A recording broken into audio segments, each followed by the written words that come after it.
जी, अस्सलाम वालेकुम। Computer science के वो तमाम स्टूडेंट्स जो इंटरमीडिएट पास कर चुके हैं या आप ग्रेजुएट हैं, तो मैं आपके लिए लेकर आया हूँ एक ऐसा ज़बरदस्त वेब डेवलपमेंट कोर्स जिसको आप सीख सकते हैं।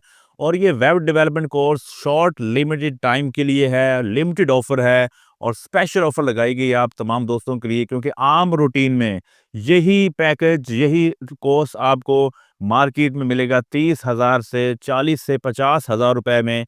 लेकिन जो मैं आपको बताने जा रहा हूँ, इसमें सिर्फ़ आपने अप्लाई करना है, इसमें रजिस्टर होना है और सिर्फ़ ₹1500 में 4 मंथ आप वेब डेवलपमेंट कोर्स हासिल कर सकते हैं। उसकी बेसिक रजिस्ट्रेशन सिर्फ़ आपको 1500 जमा करवाना पड़ेगी और इसके अलावा इसके कोई एक्स्ट्रा चार्जेज़ नहीं हैं। जी हाँ, ये ख़ास तौर पर ऑफ़र आप में से तमाम गर्ल्स के लिए, तमाम बॉयज़ के लिए, जो दूसरे बड़े शहरों में ट्रैवल नहीं कर सकते, अपने घर बैठे ऑनलाइन स्किल हासिल करना चाहते हैं, तो अभी जॉइन करें www.betaskills.com, वहाँ पे अप्लाई करें और ये कोर्स हासिल करें, जिसमें आप सीख सकेंगे HTML, CSS, bootstrap, jQuery, JavaScript, PHP backend language, MySQL database और उसके साथ-साथ लार्वल MVC टॉप फ्रेमवर्क आप सीख सकेंगे सिर्फ 4 मंथ में ₹1500 में। तो अभी अप्लाई करें www.betaskills.com पे जाके अपना अकाउंट रजिस्टर करें और ये कोर्स फ्री में हासिल करें। Keep enjoying and start your journey